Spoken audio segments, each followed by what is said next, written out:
Fala pessoal, sejam todos bem-vindos a mais um vídeo aqui do NS Futebol. Seguinte dia de Campeonato Brasileiro, dia de Curitiba e Flamengo. Antes um recado para vocês, tá? Tô dando esse recado em todos os vídeos dessa rodada. Das outras rodadas não terão mais esse recado que vocês já vão saber, tá? Temos uma playlist ao final do vídeo, vai aparecer aqui nos cards para vocês, com a 20ª rodada inteira analisada, tá? Então assim, cada jogo teve um vídeo específico da rodada para vocês assistirem. Então assim, quem está me falando nas redes sociais, principalmente, poxa Iago, assisti, sei lá, usando o exemplo de hoje, assisti o vídeo do Curitiba contra o Flamengo, mas tem interesse no vídeo do Vasco, tem interesse no vídeo do Fluminense, tem interesse no vídeo do Botafogo, quero acompanhar os meus rivais, no caso do Flamengo, tá lá. Quero acompanhar o Atlético Paranaense, meu rival direto aqui da região, tá lá também na playlist. Além disso, poxa Iago, quero ver como as equipes mais próximas da tabela aí estão em relação à minha equipe, para ver se a gente vai conseguir tirar os pontos de diferença.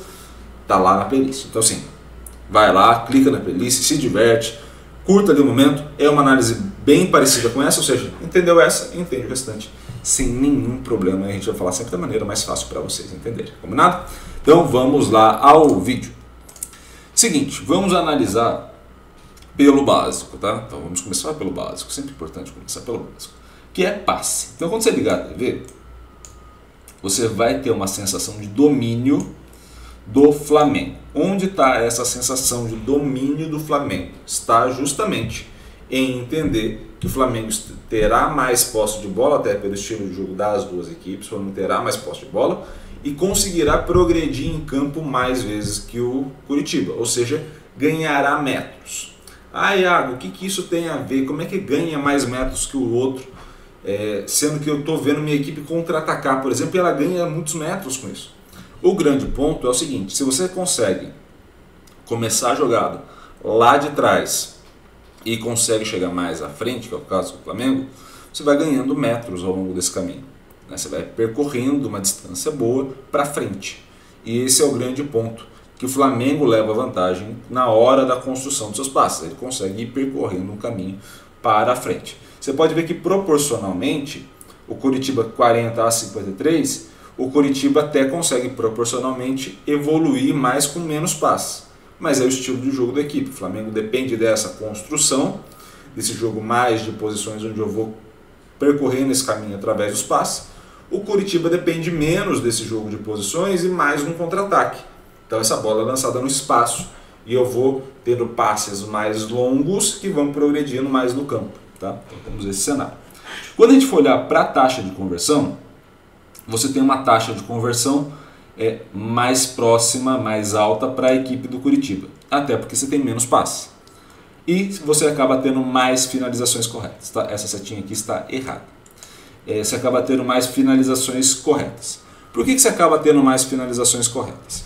Você atingir a meta é uma coisa, você converter para gol é outra. Tá? Então quando você está falando de atingir a meta, desde aquele chute mais fraco que o goleiro vai defender, que vai no meio do gol, até o chute mais forte que o goleiro faz uma puta defesa, nos dois cenários isso é contabilizado como finalização certa. Então o que acontece muitas vezes? Quando a gente vai olhar o número total de finalizações, você vai ver às vezes nas estatísticas da Globo, do Premiere, enfim, de quem vocês estiverem assistindo o vídeo do jogo, vocês vão olhar a estatística lá no meio do jogo e vai estar lá, 10 finalizações no Curitiba. Você fala, caramba, no contra-ataque o Coxa está levando perigo. Aí quando você olhar o número total de finalizações certas a gol, ou seja, chutou 10. Mas caramba, quantas foram no gol? Aí você fala, pô, foram 3 no gol, contra 2 do Flamengo. Então você fala, opa, calma aí.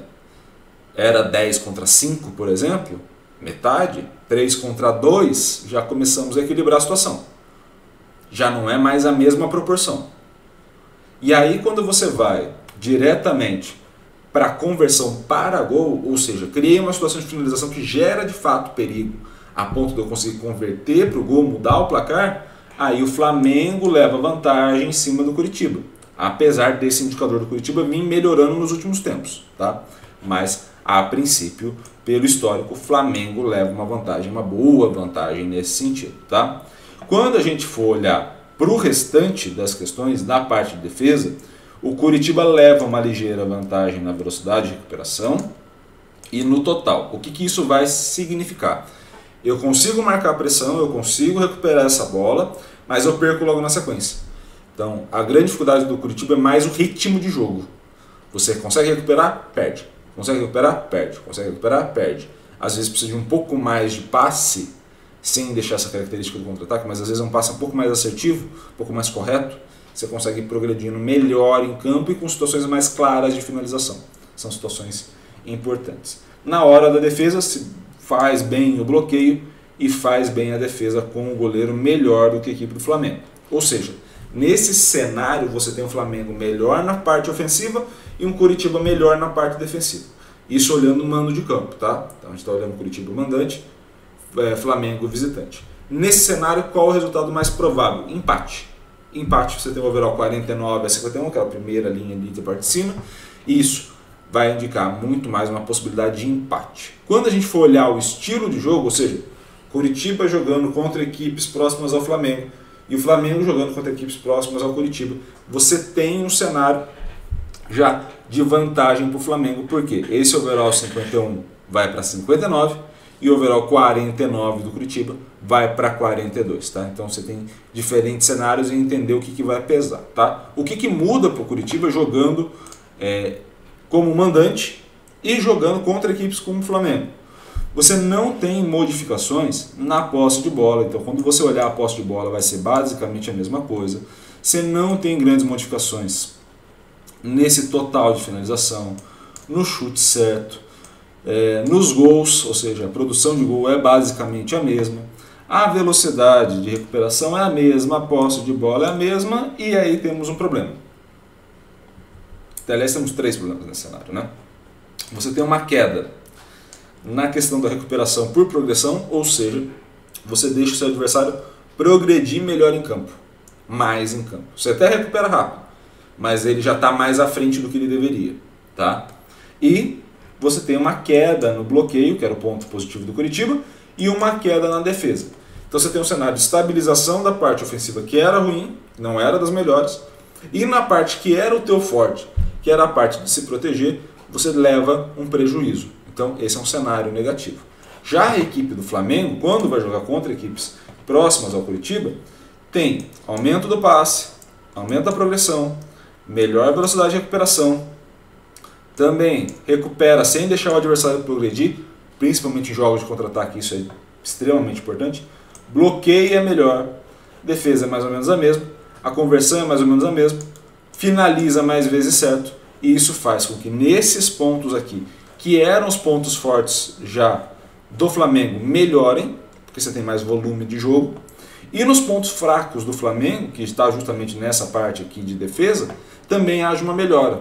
Então, por isso que quando a gente fala que pelo estilo de jogo há uma melhora do Flamengo, e quando a gente vai olhar mando de campo, há um confronto mais igualitário. O que a gente pode esperar? Uma ligeira vantagem do Flamengo, que é um meio termo entre esses dois. Você tem uma ligeira vantagem do Flamengo, mas o Curitiba precisa converter o primeiro gol, fazer o primeiro gol logo, para aí sim estar dentro do jogo e poder controlar melhor as ações. Tá? Se o Flamengo fizer o primeiro, aí fica muito difícil mesmo reverter a situação, tá? Apesar da situação atual do Flamengo. Beleza? Espero muito que vocês tenham gostado desse vídeo. Gostou, curta, comente, compartilhe esse vídeo com o máximo possível de gente. E é claro, se inscreva no canal e ative o sininho para receber todas as notificações. Um grande abraço a todos, obrigado pelo carinho e pela audiência e valeu! Até a próxima!